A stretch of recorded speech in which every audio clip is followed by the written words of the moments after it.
আমি যদিও মরে যাই এদেশের মানুষের জন্য মৃত্যুবরণ করব।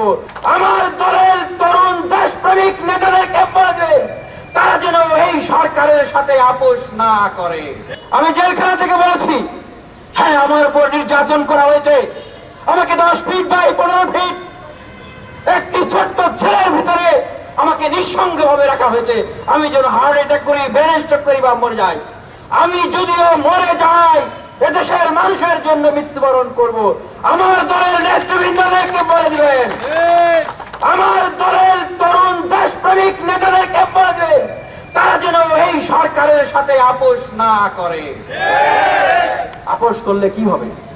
আপোষ যদি আমরা করি এই দেশের মানুষ আর কোনদিন নতুন কোন রাজনীতিকে নিয়ে স্বপ্ন দেখবে না।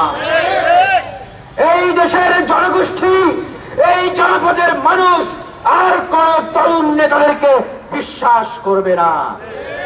আমরা সেই বিশ্বাস ভঙ্গ করিনি।